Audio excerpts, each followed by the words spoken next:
Hello, hello. Hello.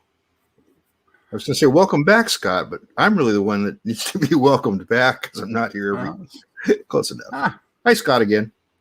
Hello, hello. So, Randall, what have you been up to this week in the world of Flutter? Oh, my God. Let's see. I think it was... Okay, other than Stack Overflow questions. You're going to have to rule out lots of categories for it not to be overwhelming.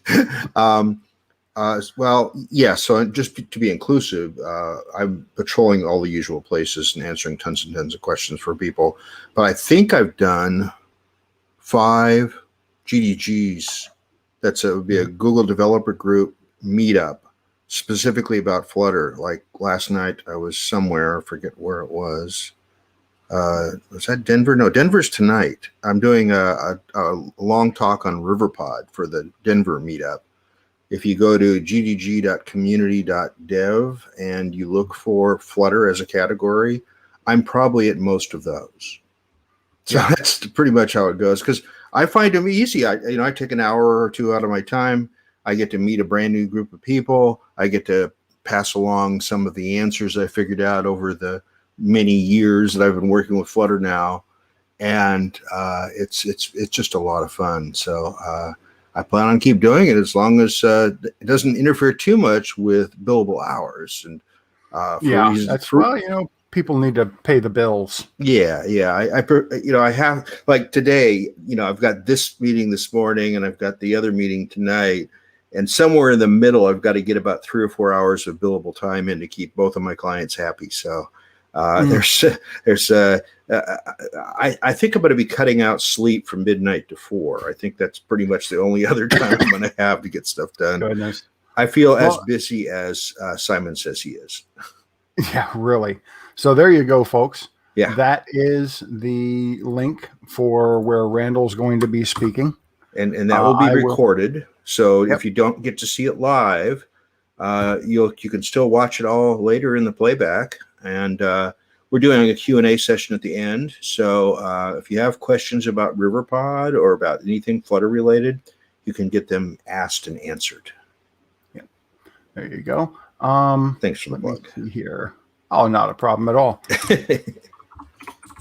And another one that I am also proud to be part of that I'm trying to find. See, I wasn't going to show these. Nope.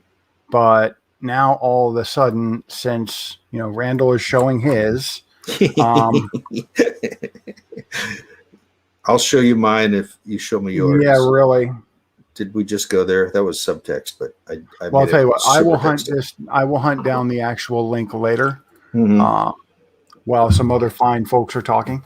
But Geekly is putting up an international Flutter conference in June, or actually, is it July now?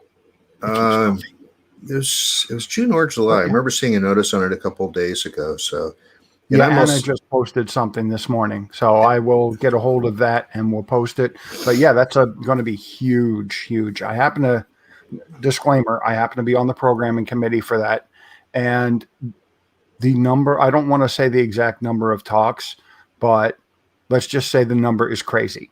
Yes. Okay. Yes. I've never seen this many, at least planned. I don't know if it's going to all come together, but they are planning to have more talks than, picture a DroidCon full of talks about nothing but Flutter. Yes. Or full of droids. No. Okay. Not the same thing. I would kick him, but then who would I talk to? I'm the elder, so I get the dad jokes. That's how we divvied that up, remember? Well, you know what? I think there is an answer for who else I would talk to, because we've got some really cool people coming on from the @company. And now they do @sign, as you know. They also do an app called atbuzz. And rather than spoil that or accidentally say something that's wrong, I'm just going to shut up and let the experts tell you. Before that, code of conduct? Yeah. Oh, good point.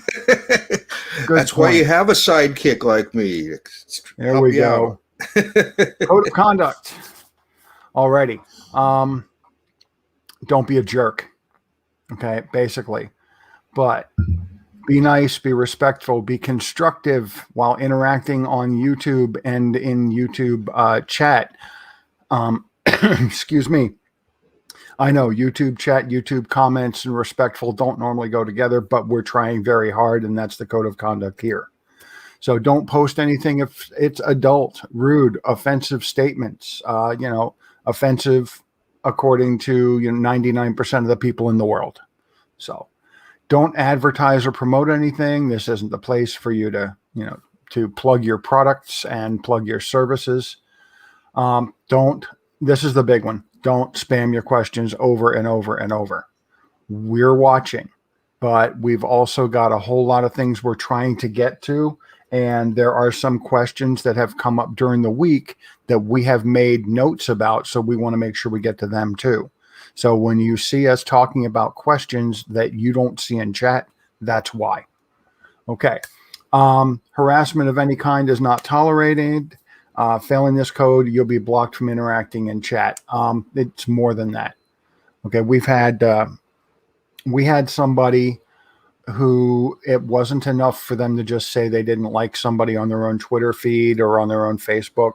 They actually went to the website of the people and made really derogatory, nasty comments and stuck it on their own website to make sure it would be in their faces.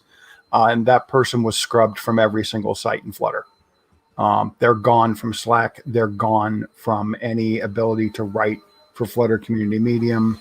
They're gone from a whole lot of places. So if you really start harassing people, believe me, you're not just going to be banned from here. With that said, Abdullah, today's live stream is about atbuzz. And I'm glad you asked, because here are a few gents to talk about it. Here's Colin. And here's Kevin. Here is Chris. And I hope I get your name right, Jagan. Yes, maybe. All these fine folks are from atbuzz, and really, I think the best thing, other than just the general intro, Kevin, I really like that little symbol. How did you get that? That little @ symbol there. We need to make something like it. I think the best thing to do really is for us to just get out of the way. So, any questions for us before we go?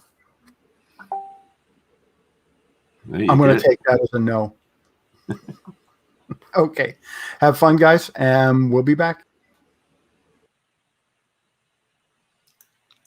All right. So hopefully everybody can hear me okay. So we wanted to we've talked to you guys a couple times about the app protocol in previous meetings, and it's been pretty conceptual, but we wanted to today kind of give an example of what are some of the emergent properties that happen with a protocol rooted in trust and sharing and control of data, because it changes how you build apps, and that's kind of the whole point of the discussion today. Is this is an example of it. It's a concrete example, and we'll dig into the code to see how it's implemented as well, because it's different. I mean, it's a very different paradigm from a client server model. So we sort of do this inversion of control thing over and over again. So in today's world, you think about a server, there's one. You have an application that has a server, so there's an identity between those two, and then you have lots of users that are using the app with the server, and in a kind of multi-tenant mode. We invert that. So this is now you have a person with their data, and the communication with other people and other users or other people is all peer-to-peer, and so it inverts it. So it's one person, one database, and then lots of those connected together. So that's and that changes a lot of things. So we wanted to try to kind of work through some of what that stuff means. So Scott, I don't know if you can share my screen or if it is shared.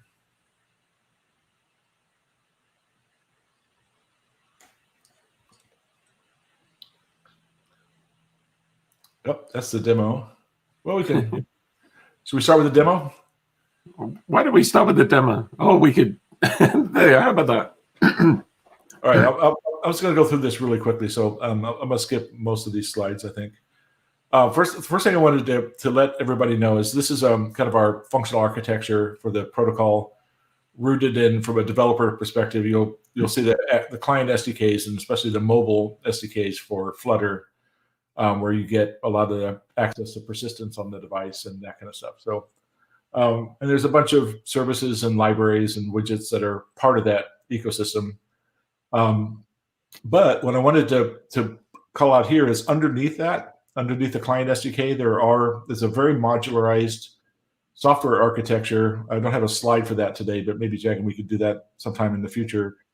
If you want to go deeper under the covers, and I mean, it starts at the kind of the root level libraries, a thing called atLookup, that is the embodiment of the protocol itself, the thing in the middle of the app protocol, and then everything else layers on top of that. So if you wanted to replace one, we use the Hive database for persistence. If you wanted to do another type of persistence, that's, have fun with it.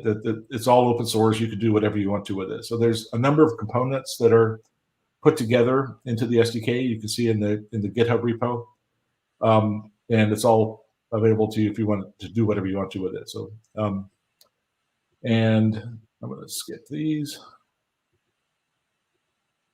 So this talks just a little bit about the architecture that I mentioned. So, Alice has her data and her personal services, and Bob has his, and the protocol allows the secure exchange of information between the two in two ways.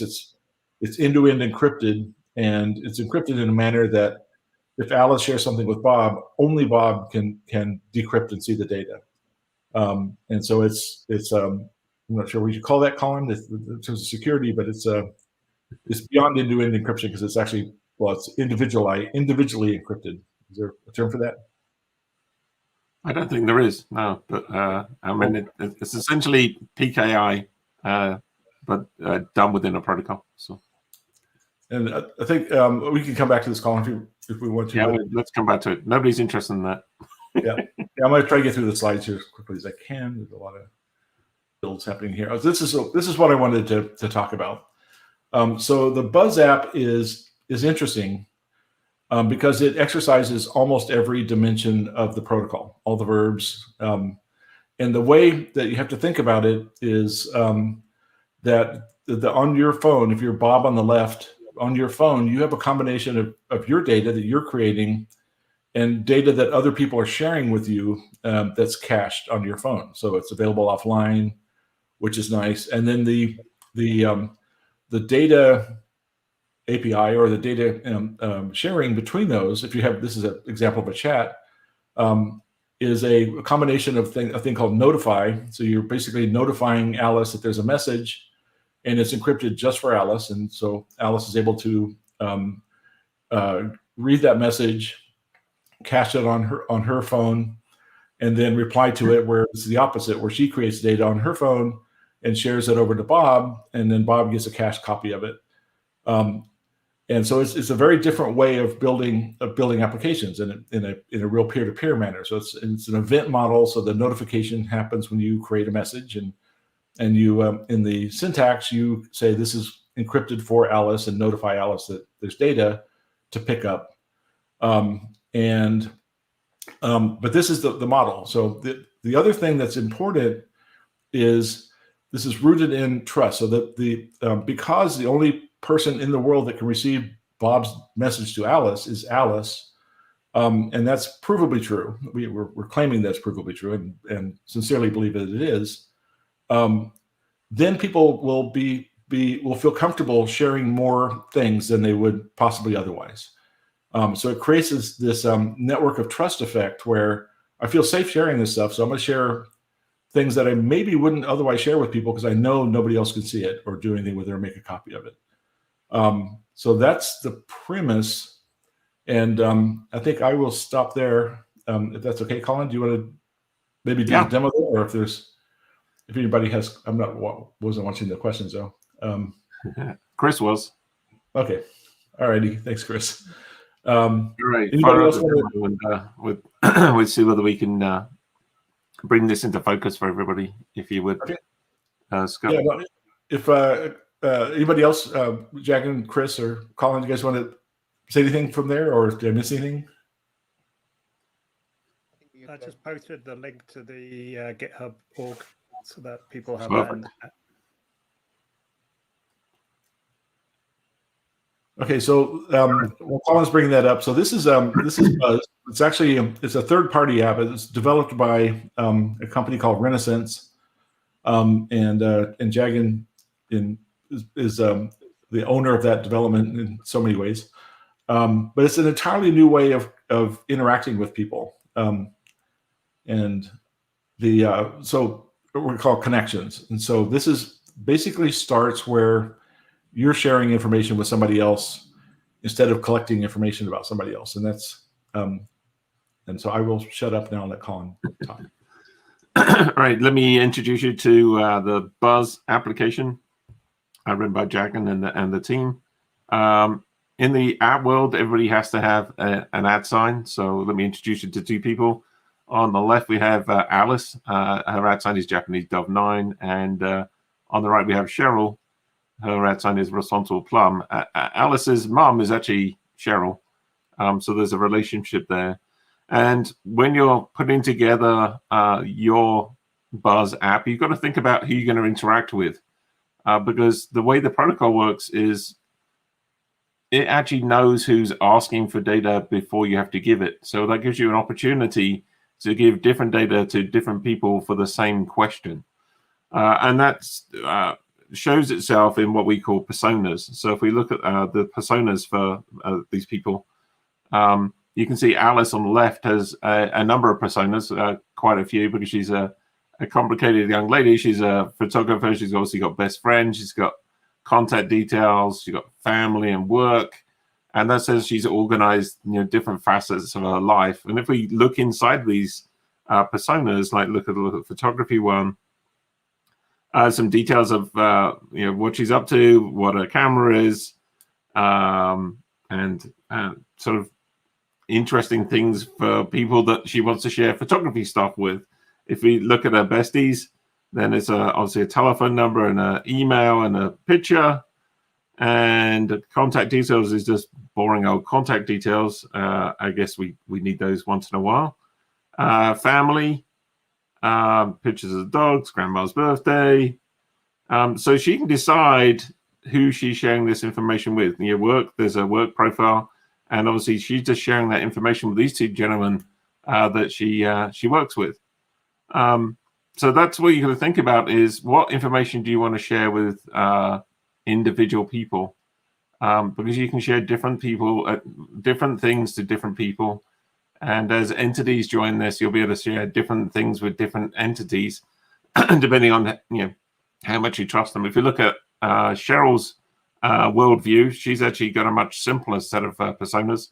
Just got her contact details, the kids, and looks like she's getting a shot on Saturday for COVID. And the next meeting of her walking club, it looks like they're going to meet on Mount Umanum. So it really depends on. This could be as simple. It could be as simple as one persona, maybe a one-dimensional person, or it could be hundreds. Really down to you how you want to organize stuff. And this, as is a peer-to-peer is a peer-to-peer sort of world. Everybody else is doing exactly the same. So what does that mean? It means that all the information is up to date, because the only information you have to update is your stuff, and everything else comes from everybody else. So let's look at the connections page. There's this guy called Colin. That's actually me. If we look at the information, this is the stuff that I've shared with Alice. So I decided what to share, and this is what I shared with Alice. So Alice didn't have to type any of this in. She didn't have to keep it up to date. If I change it, it automatically updates. And if I hit this tab button here and hit the tab button here, this is what Alice has shared with me. And the list goes on. These are all the different sets of people. She's got this detailed information from Jeff, and she's sharing photography information with Jeff. And let's look at her mum. she's got this information from her mom. If the page catches up, they've got the information from her mom. And let's look at Cheryl's side of things. So she's actually sharing these details. So, with the kids, so you can see the selfie, and you can click in and see a bigger picture of the selfie. But let's just change some of this information. So it looks like she's getting a vaccine shot on Saturday. Let's just update that on Cheryl's phone. And let's say it's actually going to be Friday now. We hit save, and we want to send out to everybody. That's updating on Cheryl's phone. And so what we're seeing now is that peer-to-peerness is updating. I didn't you have my hands up here deliberately. I didn't actually have to touch anything on Alice's phone. Alice has got notified that something's changed, and it's been updated with the typo of the extra Y. So that's the protocol in action. I should probably change that just for fun. Change that and get rid of the extra Y.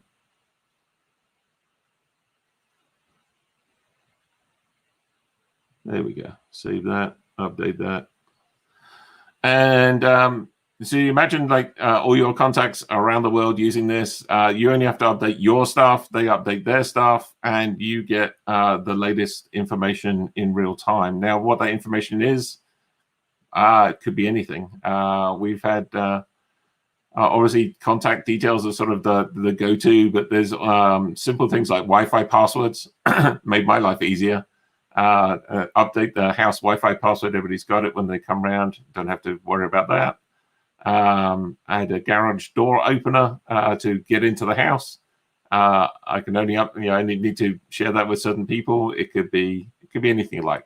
So we have no real idea how people are going to use this. It's down to their imagination. And we'll be having more features added by Jagan and the Renaissance team over time. We've got some really good ideas on how to utilize groups. I know that maybe Jagan, you want to kick in there on groups and the way you're rethinking the groups should work. Yeah. So we are actually trying to do groups in a completely different way. I mean, it is based on something called associations and a set theory. So maybe Kevin will talk about set theory in detail. I'll talk about associations. So imagine that, let's say I associate Colin with Colin he's a hobbyist. I mean, he has he does ham radios and a lot of other interesting stuff. So Colin happens to be my colleague, but he also has certain interests. So let's say when I add Colin as my connection from one of those many, you would have seen emojis. So similar to emojis, I would pick, let's say, a icon that indicates that I work with Colin and maybe a ham radio. And then I would pick something else for Kevin and so on and so forth. For every person that you add as connection, you associate stuff. So imagine that now you want to filter out all the people that you have worked with. All you have to do is open and just click on a simple icon that indicates that it's related to work or something. Let's say now you want to find all those people with whom you work with, and let's say you play badminton with. So you click on that another association and you get people. So it works more like a SQL query where you say, hey, select from all your connections where you kind of work with them, play with them and stuff like that. So that's the way you kind of form groups. And the way then when it comes to group related functionality like chatting and other stuff, we have some interesting ideas there as well. That's stuff to come in short future. We'll talk about that later, but that's how we are going about groups. So as you might imagine, all of this is obviously built in Flutter, and Jagan and the team, I think, have done an excellent job on making it very interactive. Everything you touch has got multiple ways of getting to the same places. There's hidden little features. My particular hidden feature that I like is, how do I know Jeff? Well, let's have a look. because when I made the connection to Jeff, I made a note. So I hit the edit button. You can see notes. So just that simple little thing of actually having a note when I add an @ to my connection details. I actually can remember. Oh yeah, I remember Jeff because I met him at the photo club. It's the small things like that I think that are sort of interesting. Those little notes of how you met people. So I won't go through them all. There's a few little hidden features. Download the app. It's in the Google Play Store, and it's also in the App Store as a. How do you mention? How do you get hold of that, Kevin? Maybe there's a slide on that. That's it. I think it's on test flight, remember, right? So yeah, it's a public beta on test flight on the App Store. I think we have a link somewhere. I could see if I atbuzz, Kevin. Oh yeah. there. You go. The website is @.buzz, which is kind of fun too. But if you go there, then you can get to the test flight link if you're on an iPhone. So we got a question for you. I think Jagan, what architecture did you follow developing this app? Yeah. So actually, the things are really, really simple. I mean, MVC is kind of pretty popular, but what makes easy is the ED protocol kind of makes everything simple. You don't have to think much, and ED protocol gives many things for free, including the whole MVC stuff. It looks like a very simple Flutter app, but there's a lot that goes behind. So when I talk about the GIS around, I mean, the source code that's actually running this app, I will actually dive deep into some of those aspects. It seems like a good time to do that. Let's do that. All right. So can I'll share my screen. That would be great. So yeah, go get an @, go get atbuzz, and play with it. We're obviously looking for feedback and ideas on how we can add new features. Hopefully you can see my screen. We can. So, okay. So when you actually build stuff with that protocol, maybe I'll just quickly spend a minute on some of the things probably you would have heard in the past, but a quick recap. By developing apps with that protocol, the reason that we chose to build with that protocol is that you get authentication, authorization, a cloud server, and a protocol to securely exchange data. There's so many things that you get for free, where we would probably end up spending a lot of time thinking about, okay, how do I secure my app? How do I make it compliant with some of the rules, like some of the stuff like GDPR and all that stuff? I mean, all that headache is off you, and that's taken care by protocol. You just focus on building great stuff. And in some of the concepts like polymorphism that's built into the protocol enables you to build apps that are only possible on a protocol. There are so many such possibilities. When it comes to, for example, contacts, you would have heard that contacts actually is such a common. I mean, it's not, Buzz is not. It's not a contacts app. Actually, you do a lot more. But if you look at the way that you see that, the information gets updated automatically. So in the normal contacts world, for example, you end up saving information of others, and it becomes out of date in no time. And in the world of Buzz, actually, it's always up to date because you're not entering information of someone else. Rather, they are sharing the information with you. And the whole polymorphism makes it easy. For example, I can share my personal phone with my family and an office phone with my colleagues.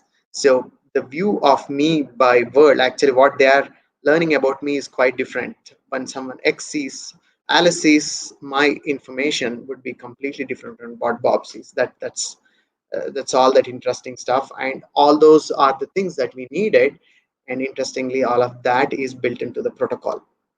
So the first, actually, I have 4 GIS. This particular link here is public. You can see this when you actually get into any development with a protocol, hopefully some of the samples that you see here would help you to develop your own apps. So what we recommend.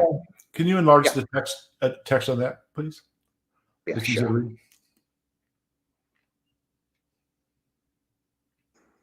Actually, I'll just do that. That's so what is a shortcut? No, some shortcut. Oh, you're on the Mac. It's Command equals.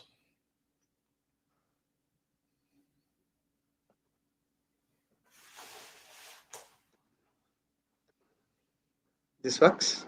Yep. All right. Okay, maybe I'll just, I think that's about right.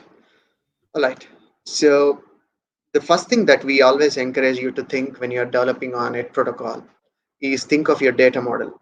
So we were actually, as you saw, there were various personas and you exchange personas with various people. So first thing that you have to think is, how do I model a persona? How do I go about saving a persona into a data store that Ed protocol provides? You don't have to, let's say, worry about taking account with Firebase or any of that stuff.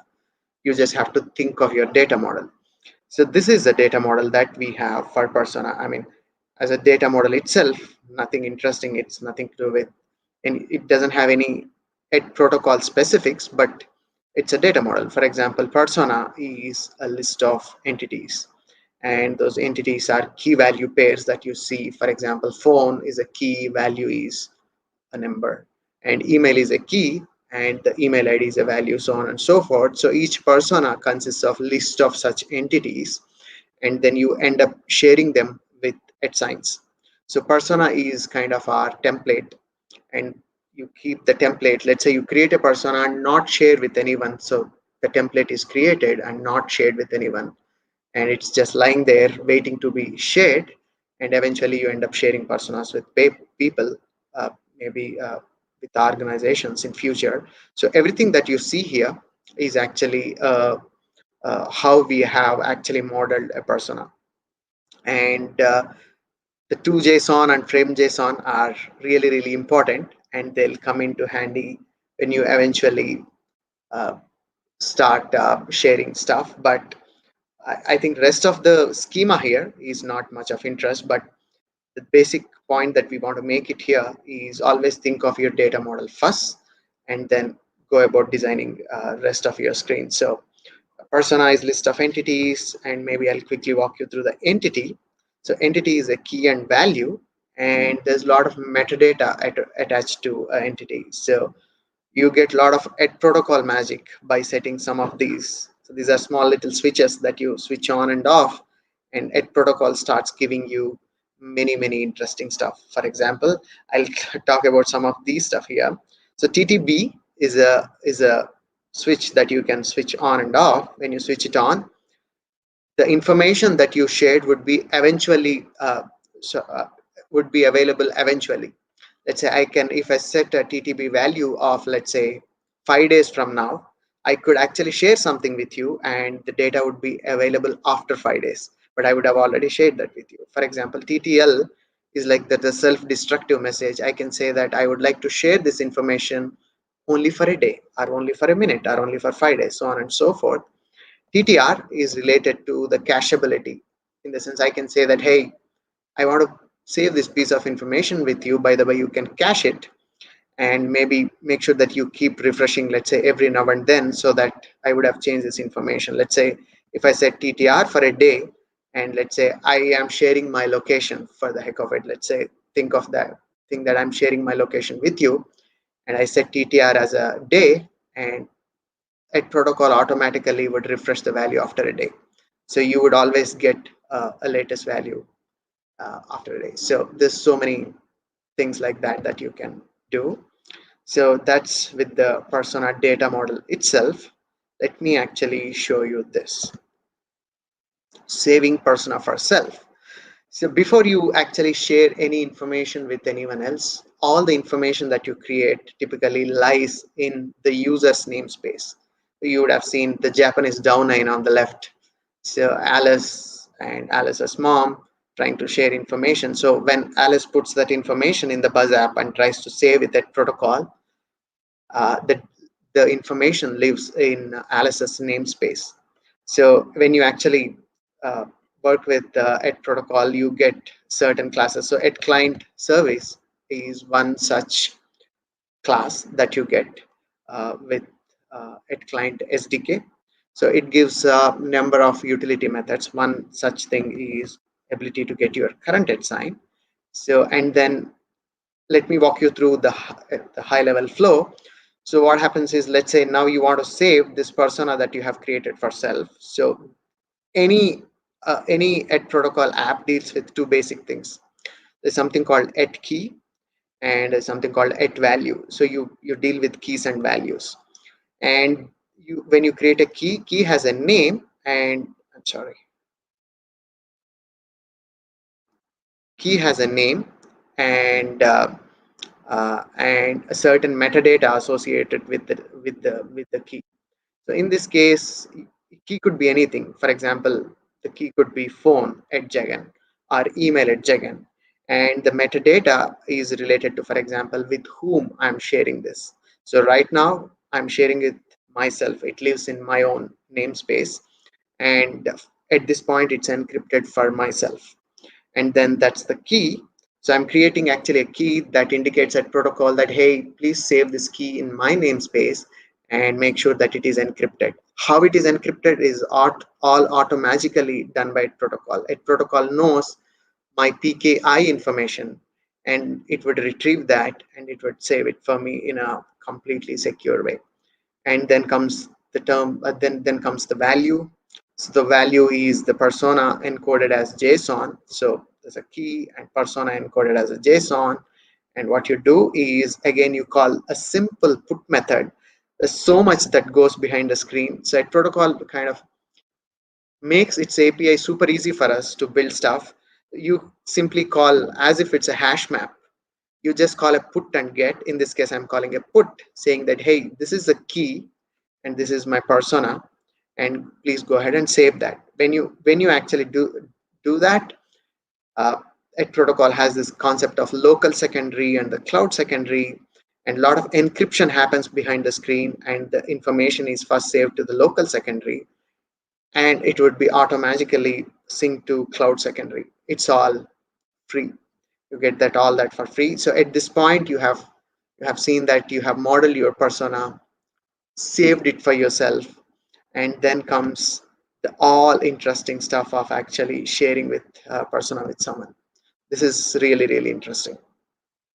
So let's say in the case where you have seen in the app, I create a contact details persona or a photography persona and decided to share it with my colleagues. So I have, let's say, Cheryl, or let's say John, or whoever are my colleagues whom I've decided to share. All I would do is, let's look at the end result and let's come back and say that, hey, this is the key with what I have already shared my information.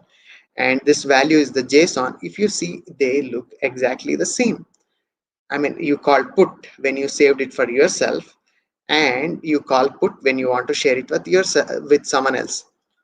All really changed is whom you are sharing with. In this case, for example, a particular property on the ED key is shared with, I would say, connection.h sign. It's nothing but the Cheryls and the Johns and Joes whomever you are going to actually save this information. You just set that as shared with, and there are two other special properties that we were using for the app to set, is something called CCD and TTR. We'll come back to the CCD. Let's come to TTR. By setting a constant value to TTR, what a protocol does is it will make sure that this particular persona is cached on the destination side. When I'm sharing this persona with, let's say, Bob, it's actually cached on the Bob side.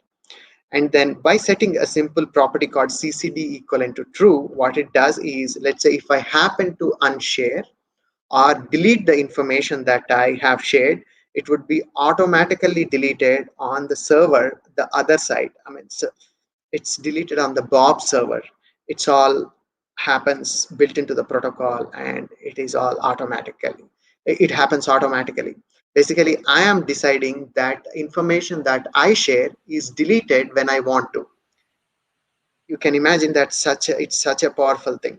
I mean, imagine that you being on a social network site, and now you want to exit the social network site, and your claim is, hey, everything that I have posted so far, everything that I have talked to my friends, I want that right to be forgotten. I want my data back. I want everything about me is erased. You don't have such a control elsewhere. Whereas by setting a simple property here, in this case, you have seen that my exchange is, let's say, personas. It could be chats, it could be images, it could be any app that you have actually developed. By setting this simple property, you are exercising that right to be forgotten. Sorry. Anything that you would like to add, Kevin? CCD stands for what, Dragon? It's cascade delete. There you CCD go. stands for cascade delete. TTR stands for time to refresh. Perfect. Yeah. So it's just, I mean, if you're from the world of databases, CCD, the cascade delete is a familiar word. From the protocol side, uh, the protocol guys could have actually chosen any word. They just chose something that's probably we are familiar with. CCD is cascade delete, and TTR is time to refresh. So that's it. And rest of the stuff is so simple and so same. By virtue of setting a shade width, information went from my server to someone else's server, and it's cached there, and I am exercising my right to be forgotten by setting this one simple attribute. So as you can see, it's called sharing persona with someone else. And yeah, refreshing cache data. Let's look at this code sample. So how do you refresh cache data? Let's say I have cached information that's it. So taking the same example, let's say Bob shared a contact information of mine. And now let's say I have changed my phone number from 123 to 456, and the cache needs to be updated. So basically, Bob needs to see my latest information. When the app is up and running, 123 become 456 automatically, as you have seen when you have seen the demo that Colin did. So mom said, I am getting vaccinated on Friday, and then it just showed up immediately. I mean, how does that happen? What are the things that's happening behind the screens? Is again, the ED protocol gives you something called notifications and monitor. So everything is exposed in that protocol, everything is exposed to verbs, and you don't deal with verbs, and through ED client SDK, you always deal with functions. So basically, the thing that we are dealing with here is the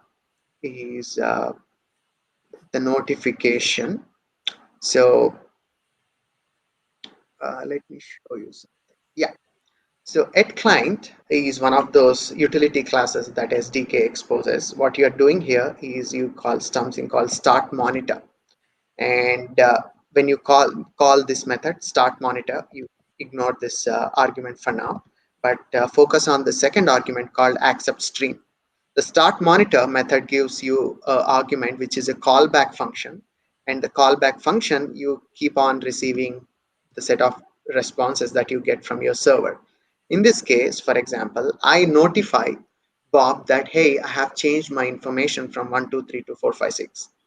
So the notification goes to Bob secondary, and then the information that was received on Bob secondary would be sent back to the mobile app through something called a dedicated monitor verb. So you actually establish behind the screen, you establish a dedicated TCP/IP connection, and on the TCP/IP connection, all the events would be actually pushed through the mobile app. And when the event is pushed to the mobile app, you get a callback here, and then you can act on it. In this case, the thing that I'm notifying is my phone number going from 123 to 456, and Bob secondary received that, and it is pushed back to the mobile app, and I got a callback. And you don't have to worry about all that stuff. All you have to do is start a monitor and keep listening to the events on the accept stream, and you can actually filter I mean, you might not act on all the notifications that they come. You might actually decide to only act on certain notifications. In this case, what we do is we kind of parse the response that comes back and refresh the UI with the latest information that we have got from the secondary. In this case, phone number going from 123 to 456. There's a lot of ED protocol magic that happens behind, like there's a sync that's triggered and all that stuff. We'll go into that maybe in a different conversation, but as far as the information going from phone number going from 123 to 456, our mom saying that I'm taking vaccination on a given day, all that happens is these few lines of code, and that's it. Jagan, do you want to talk briefly about the getting the notifications and queuing? That was quite a deep exercise. You want to just mention what? Yeah. The iterations there. Yeah. So broadly, a secondary server which is running on the cloud consists of a piece of there are verb handlers. There is a subsystem which is related to executing the verbs, and there's another subsystem which is in the secondary which deals with talking to someone else's secondary. So a subsystem, imagine a big box which is a secondary. Imagine two small little boxes. One deals with doing your own stuff and one dealing with talking to other people. So the talking to other people part of it we call notification subsystem. So let's say when you try to notify, let's say me want to notify Bob that my phone number changed, it's a tricky situation. Assume that there are 150 apps developed on ED protocol, all running for me. So all the notifications would actually go to my own secondary. Let's say app 1 want to notify Bob, app 2 want to notify Chris, app 3 want to notify, let's say, Kevin and Colin. There is only certain bandwidth. You can't create 150 outbound connections or 150 socket connections to various secondary servers. So you have to act responsibly. So this notification subsystem part of the secondary would actually, at the heart of it, makes use of something called time-based priority queue. Most of you would have heard of priority queues, where priority, let's say I queue two messages, let's say one with the priority 1 and other with priority 5. When I try to dequeue, assume that 5 being the highest priority, even though I have inserted 1 first, when you try to dequeue, you get the one with the highest priority. That's a simple priority queue. What we have is a little bit complex. It's a time-based priority queue. What it means is that, let's say, assume that you have put a priority 1's message into the queue and everything else is 5. So then when will 1 ever get a chance to pop out? Actually is with the time the priority increases. Let's say after a second, just to simplify things, after a second of being in the queue, the priority 1 goes to 2, and after one more second it goes to 3 and 4 and 5, so on. So there'll be after spending some time in the queue, the priority 1 becomes priority 5. So that's a simplified world. Other thing is, let's say, imagine a postman going from house to home. Let's say even if you have a telegram or a very, very important post to be delivered, are unimportant ones. When postman comes to a home, he would deliver everything. He would not, let's say, come once for letter 1, come twice for letter 2, and so on and so forth. We have all those concepts actually built into the notification subsystem. It is a time-based priority queue, but eventually, let's say I make a connection to Bob to deliver these messages. I better deliver everything for Bob, but still we put a threshold on how much we deliver.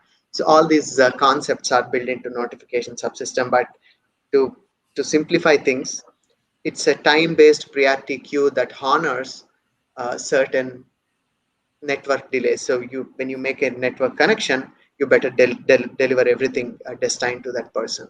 So all these concepts are intertwined into notification subsystem. Kevin, do you think anything else that we have to touch upon?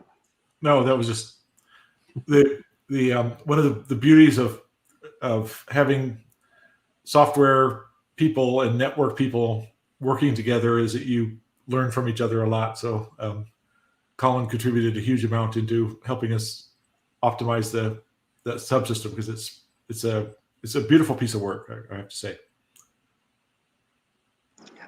And if it works properly, nobody even knows it's there, which is that's what a classic network goodness is. If it's working properly, then nobody even knows about it, and nor should they.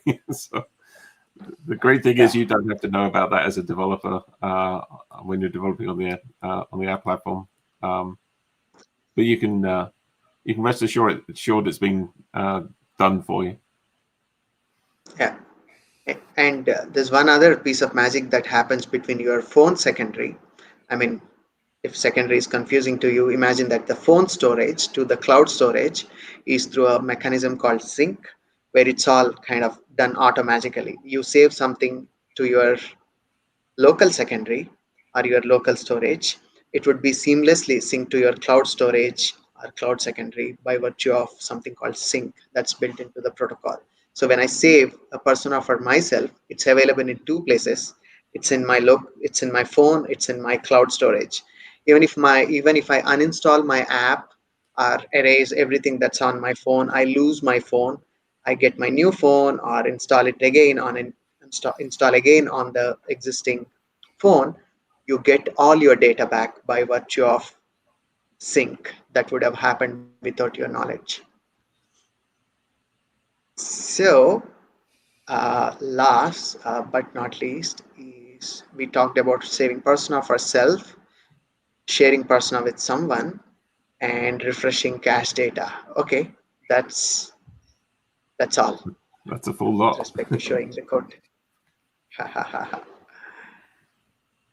Probably I should unshare. So that's the code behind the app. Thanks, Jagan. Thank you. Wow. That was a whole lot. Yeah. So we were talking about this the other day. And as Flutter developers, let's say I want to make my own app, but I want to use the protocol.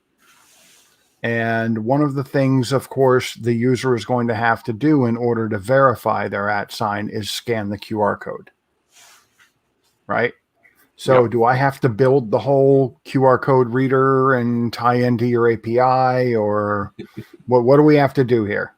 Well, you can do that if you like, Scott, but we could just give you a widget, which would probably be easier. So, there's a widget yeah. for that.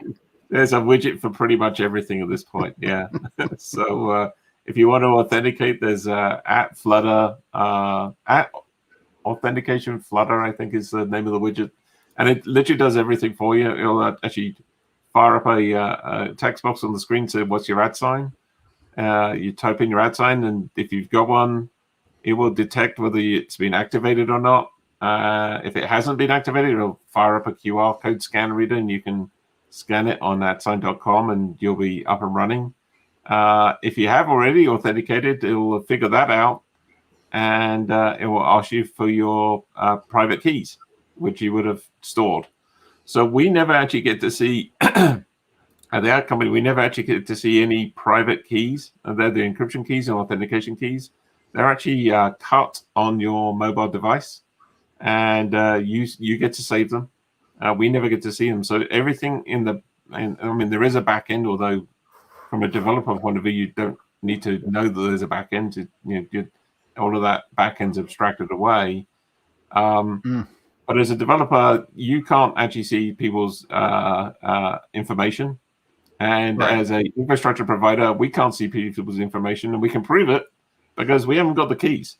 If I remember right, the only key file is actually I save it somewhere, and really the main place that I put it is it offers to save it to your Google Drive. But I do just want to reiterate one point. If you're creating an app and you want to use this protocol, there's a widget for that. There is a widget for that. Quite literally. I love it.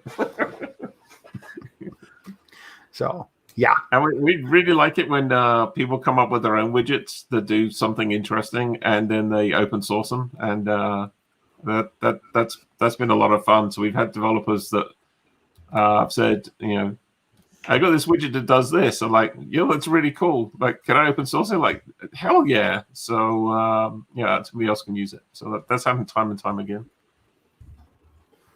Nice. Now, from a user standpoint, whoever's using atbuzz for this particular app, one of the interesting things that I notice is you don't have to necessarily give away your real phone number. You could give away a Google Voice number. You could do all kinds of things, which reminds me, back in the day before you, when you were trying to get a date and you would call the person's number right there when they gave you the phone number. See, a lady can actually give you the @ sign and you don't realize it until afterwards, but what she gave you was the number to dial a prayer. So it was probably not a good idea to approach her the way you did. But really, the other thing too is, let's say you get to know somebody and you decide you don't want to know them anymore, right? How does the app actually get rid of your information from their phone? And another interesting thing I noticed, I don't know the answer to this one, on atbuzz, there is a way to add notes, you said, to let yourself know where you met the person. What happens to those if you delete your information and say you don't want to be in contact with them anymore? Jagan, do you want to take those? Yeah, actually, if you delete the person, it's all actually gone. And you can delete in two ways. One, you kind of erase them from your life and memory and everything. Or maybe with a suspicion that maybe I want to connect with that person, maybe sometime later. So the maybe mode is available. And also erase them from my life mode is also available. Where you kind of maybe mode, you get all that stuff back. But that also then deletes it from the other person's phone as well, right? Assuming Cascade Delete is on. Yeah, exactly. If Cascade Delete is set to false, it's going to stay on their phone, on the other person's phone. So, but you get to control that for your own data. You completely control that. Yeah. Okay. Yeah, we've tried it with Buzz. Actually, we had somebody. It's always good when somebody else demonstrates this. Our software and Jagan's app, the atbuzz, to us. So we had somebody do that, which was super cool to see him so excited about being able to add things and actually delete things. So that he's deleting something on his phone because he wanted to delete something. He wanted to delete a part of the persona. And on his friend's phone, it just disappears. Like literally in real time or near real time. Nice. It disappears, which is that's a fun thing. Yeah, just go get yourself a couple of free @ signs and try it for yourself. It's quite neat. So I think that. So go ahead. So that kind of goes back to the beginning of the conversation. So this is, if you trust that, I mean, if you can rely and say, okay, I'm going to share this with you, knowing that I can take it back whenever I want, then maybe people will be more open to sharing things with each other, or at least sharing different things. So that's where the app, the experience, the UX of the app becomes very, very different than a historical app. If you think of, I mean, I hate to use the word contacts, but if you think of contacts app, it's a boring damn, business card equivalent, Rolodex equivalent, boring set of data, right? That's not, and it's never up to date, and it's not very interesting, and it has no context. And why? I mean, why has that been around for 30 years or more? Why hasn't somebody else done a better version of that? So, and I think the reason is you don't trust it. And so with this, assuming that people do trust this, then it's really different what they're sharing. I mean, you have people sharing art, and I mean, Barbara, our CEO, is like, oh my God, I can share my pictures of my dogs. I mean, she's a big dog person, loves pictures in her personas. And so there's an interesting question right there, and that's actually part of a good answer. As a developer, what kind of, I mean, now atbuzz is definitely one of them. But as a developer, what kind of things could I be using this protocol for? One, of course, sharing anything personal. For atbuzz itself, you can make a bunch of different personas, as you said, one for work, one for hobby, one for school, one for your parents who you don't want to know hardly anything except maybe your phone number. Maybe. But, and the other thing there, what kind of apps would I want to make So you were saying sharing pictures of your dog. I think one time we were talking before about medical records, maybe. Yep. So what kind of things have you all thought of or heard of? Well, we try not to do that too much because we're not as good as everybody else at coming up with ideas. So one of my favorite examples is just relates to simple chat, just some simple chat. And one person came up with this idea called attached, which we'll have on our demo days here. One of these, maybe next time, I think. So attached is intimate messages with your partner, with your significant other, and knowing that nobody else can see it. It's only between you and the other person. You could, and I like to say, as you said, if you become unattached, then you can take it back. That does happen. But this is all those private messages. You can get rid of them. And the UX or the UI component of that is like a card or a note, right? It's not a detail, but it's like, if you want to just leave a little romantic card for your significant other, you could do that with attached. It's just chat, but a nice UI.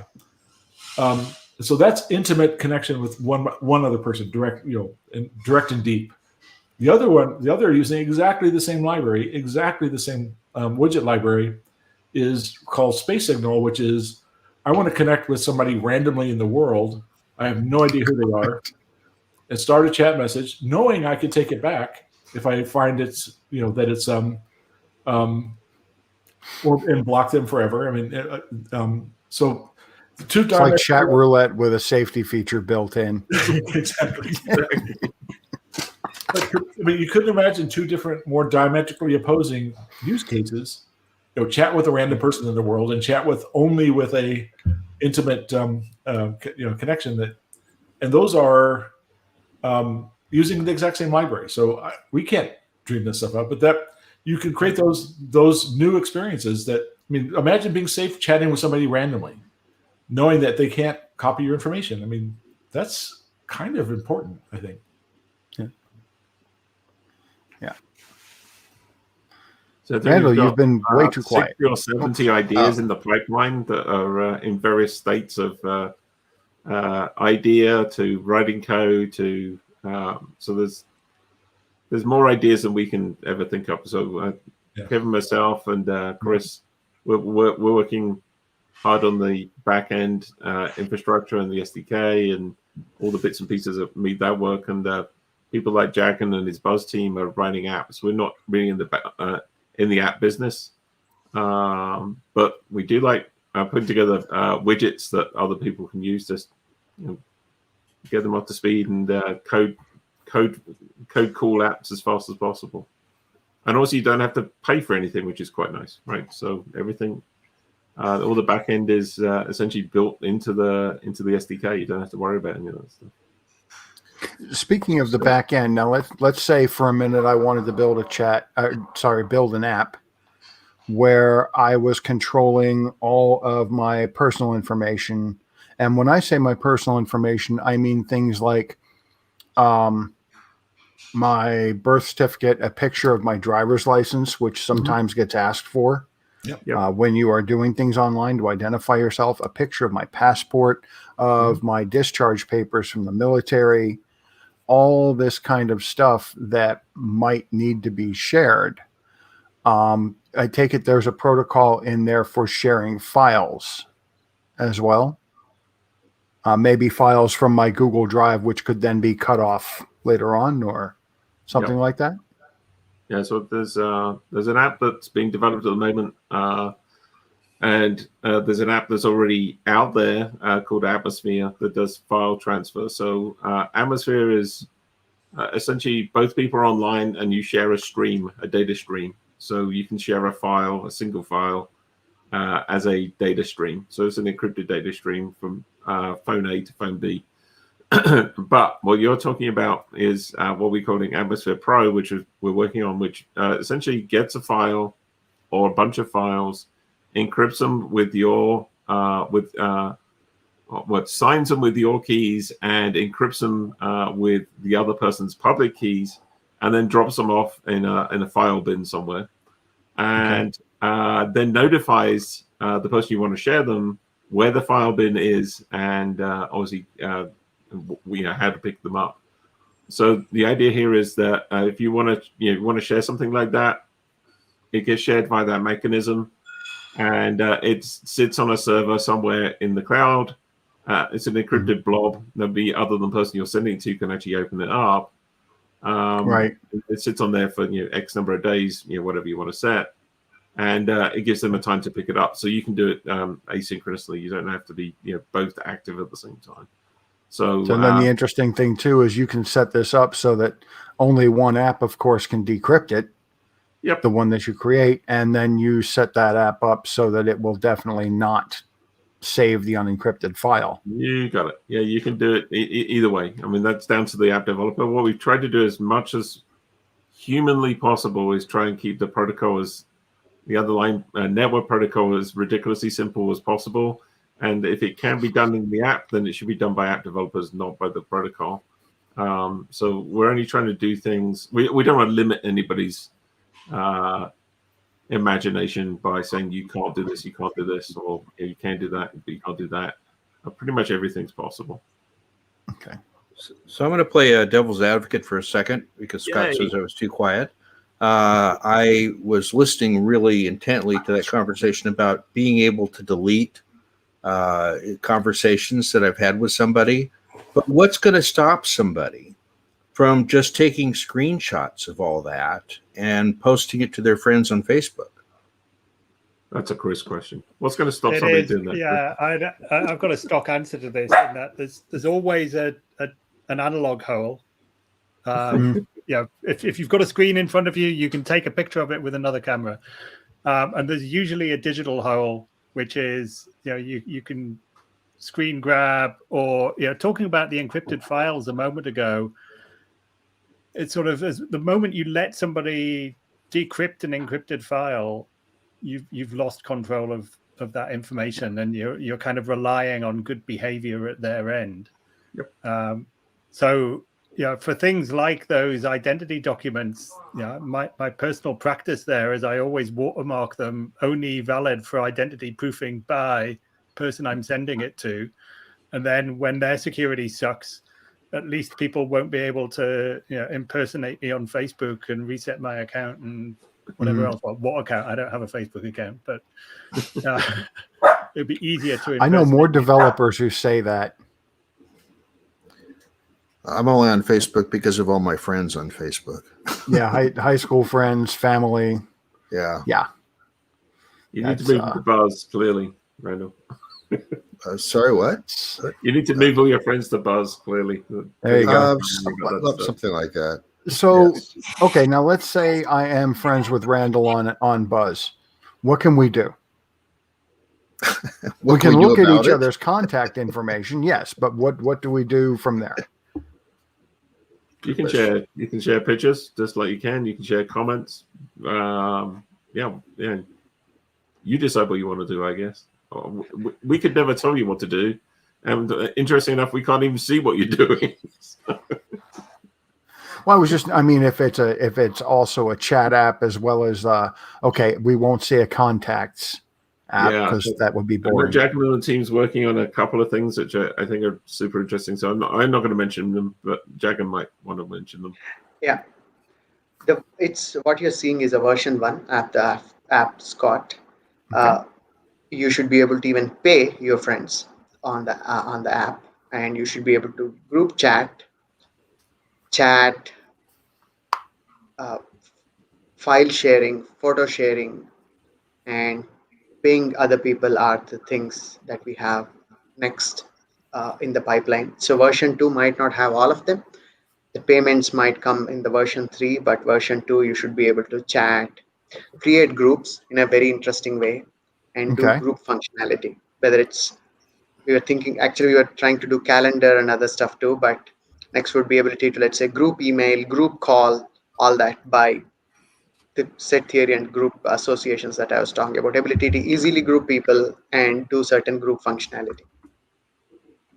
And the newsfeed, I think I'm interested in a newsfeed, so I can see if somebody's updated something, then at least I'd know in a newsfeed. I think that'd be sort of interesting. So Okay. Randall changed his profile picture, or my mum has changed her telephone number, which was important to me because she lives in the UK and I live here in California. So that brings up kind of an interesting philosophical point. So I think the future of apps, I think all apps are going to be, or most apps, I'll say all apps, it's an overstatement, but imagine all apps have a social component. All apps can chat. All apps have reactions. So I firmly believe that's the trend is going to be that those things are not app specific. And the beauty of having a data model that is, Scott has all of his data in one place, means I could look at all of my chats and likes and reactions and stuff across all my apps because it's my data after all. So, or Scott's data. That's a really different paradigm. But I think all apps are going to have a social component to them in the future. Little small amount or more. I also wanted to, Randall, on your question on the screenshot. So there are some Flutter libraries that are coming out for preventing screenshotting. And we think that's really cool. I mean, there are also some watermarking techniques where that humans can see screens, but other phones try to take a picture and they get at least a watermark. So pay attention to those kind of things. I think that's, as we get better and better at this stuff, then those things will also improve. Yeah, nothing's perfect yet though about that stuff, because it seems to be ways to manage stuff like that, especially if you're going to end up putting that on a web interface also, because you should be able to read your atbuzz on web, right? So we haven't figured out how to do that yet. So. Oh, okay.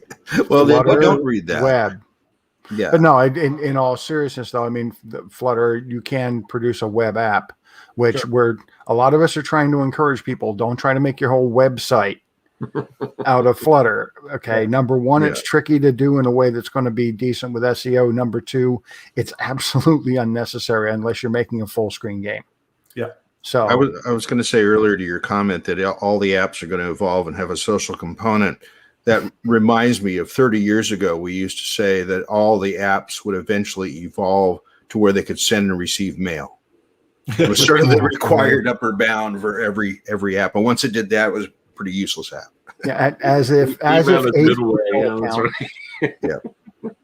8 email accounts and 10 different Slacks, 3 different Discords was not enough. Yes, pretty crazy. Pretty crazy. Have we seen any other questions in the chat? I've tried to be on top of that. I don't think there's been anything else really. It's actually been kind of slow. Yeah. It's been kind of slow. We're trying to drag this out here in one way to give Simon a chance to arrive. He is in meeting hell. Today. Sorry, Simon. So he's been stuck in meetings for about the last 7 hours. Yep. And is desperately trying to break free and apparently failing. He loves meetings. Yeah, crazy stuff. Yeah, sure he does. Anyway, hey, one quick thing that is just a side item here. I did mention that there is the new Flutter Global Summit coming up, and that I was going to share that, and there it is. So that is a Geekly. I don't know why I always mispronounce that. It's close. Just a E inside. I just put it in the chat, and for those of you who are going to be seeing this on video and therefore probably don't have access to the chat, that's not it. There are many things of live streams. Yes. When everything is live. Yes. So yes, the Flutter Global Summit 2021, there is a junior track, there is a senior track. And we're looking at 3 days. This is a Flutter monstrosity. And sponsored by a lot of good companies here, as you can see. People who have been around Flutter for quite a while. So definitely want to get in here. We're expecting 10,000 registrations, 45 plus speakers. Yeah, a lot of stuff. So, alrighty. Well, if that's everything, we'll probably wrap it up. We're coming up on almost an hour and a half. I do We're have trying to keep these a little shorter. Oh, go ahead, Kevin. I got a couple of wrap-up slides if you want to just Sure. for Yeah. So the one thing is, we really love to have, if you can, if you want to take a look at the Buzz app, back here. It's in beta. We'd love to get people to try it. Let us know what you think. Give us feedback, how we can make it better. And you could get this information on @buzz or snap those QR codes. And beyond that, join us on Discord. I hope this was useful to kind of think about how to architect an app in the peer-to-peer world. And again, love to have any commentary, feedback. The everything is written in Dart and Flutter, everything, and the open source repos on @Foundation on GitHub.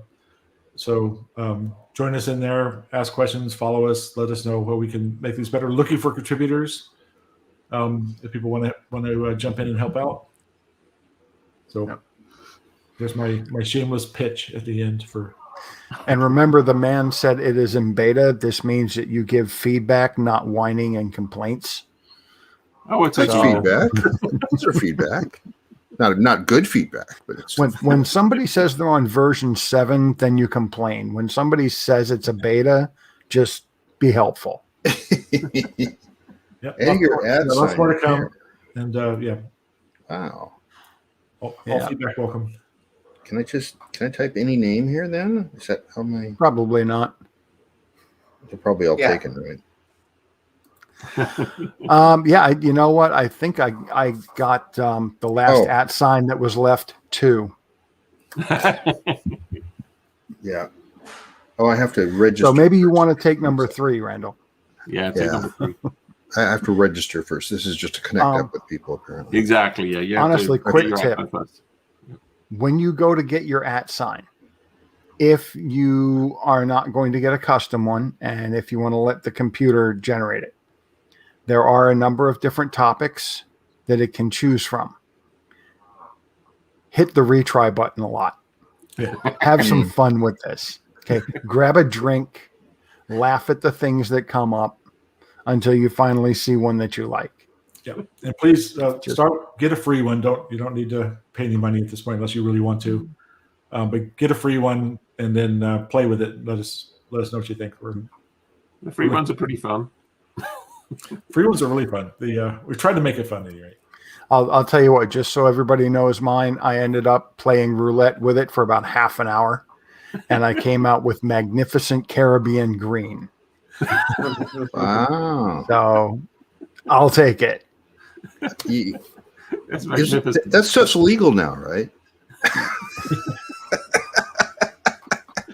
I wasn't going to say. Is it legal in your state there, Scott? I don't know. Oh, God. Somebody just smack him. I told you I'm the senior sidekick, so I get to do the dad jokes. Oh, man. Oh, there we go. Wonderful. Wonderful, right. So, yes, it's legal. My doctor says, the funniest thing, though, really quick, the federal government told me to go get that recommendation from a private doctor. Yeah. Because the VA is not allowed to give those. They're not allowed to give those out. So, but they are allowed to look you in the eye and say, I can give you opioids or you can go get this other stuff. Go. Nice. Because they're at the point where they don't want to prescribe opiates anymore. And they would rather send you to go get a recommendation instead. So can I ask a @ question? Sure. Well, why would we do that? I don't know. I'm just wondering, you've been at this for a number of months, or I don't know whether it's a small integer or a big integer, but has the uptake been as you expected? It has. I mean, it's So we've been out of open source for 5 months now, 4 months, 2, 3, 4, 5 months. So and so the sequence of events is get the protocol out there, get it matured, which we're pretty much there now, I think, and then get apps out there. So we're just now seeing apps hit the ground. As you can see, Buzz is in beta. We've got another one called Persona that's not in beta, but it probably should be. Ship it. Ship it. Yeah. It was our settings app. I mean, to be honest, that was our settings app. That's so nice. It's really called. It was literally called, the repo's called settings app. I mean, But actually, to answer one of the earlier questions, it's kind of, you don't need to do all of the QR code stuff if you're willing to delegate that to another app. Yep. So anybody that's already enrolled their @sign, such as with the Persona app, then it's already taken care of. Yep. Okay. Well, there's an interesting one right there. So that actually sounded a little confusing to me. If I'm creating an app, it's not like I can reach over into a different app's space, right? Because the OS security will not allow that. So how does my app either register or get access to what you were just talking about, Chris? I know. So Colin mentioned this earlier. As part of the enrollment, we get people to save their keys to Drive or iCloud. And so when you're then using that @sign with another app, then it can just use the keys from out of Google Drive or iCloud. Cool. Okay, so basically you just tell it to go access that key file. Yeah. It only accesses the key file once. So ask for the key file just once, and then it will take those keys and put it in the keychain so it's available to the app next time you fire up the app. So you only have to do that initialization once per app. And then that app has got access to all of your data. So there's no segregation in app data. It's all your data. So all your apps should be able to see all your data. So okay, that's hopefully sometime down the line, we become a prominent enough identity provider that the platforms build in functionality that allows us to not even need to do that. Yeah.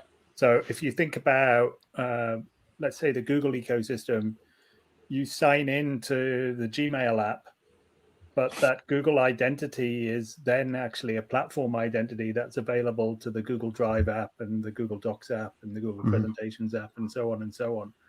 So, the mechanisms are actually there. It's just kind of right now the keys from Google Drive or from iCloud thing is necessary because we're not in the platform.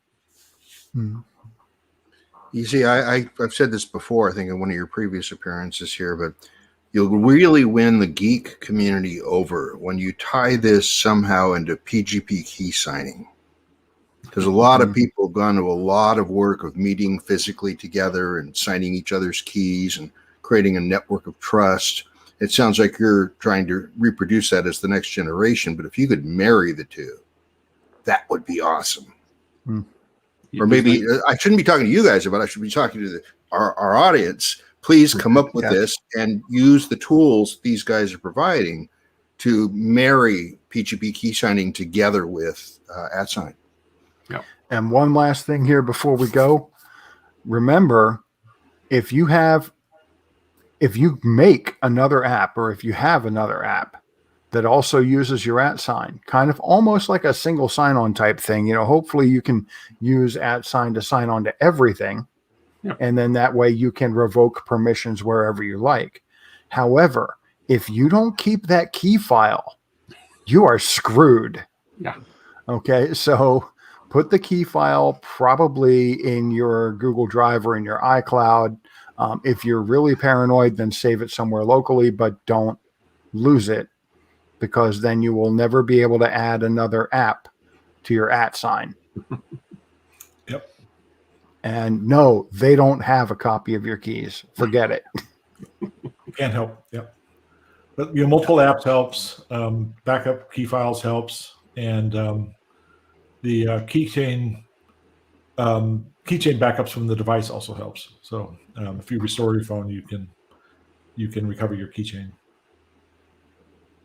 Alrighty. Well, unless there are any other questions, which we haven't seen any in a little while, Nope. I think that's going to be a wrap. Well, we haven't actually opened it up for any other questions not related to @sign, but we can always do that in another show. But if you want to wrap, Scott, you're the boss. Well, it looks like it is about a wrap, gentlemen. Thank you for coming. Thanks, Scott. And Thanks, we Phil. will see you another time. Watch me tonight. Watch me tonight. We will. Yeah, Randall, Denver. why would you want to watch Randall? the Denver show. I wonder if they have the green stuff there. Guaranteed. And yes, it is legal in Denver. See ya. Colorado. Bye.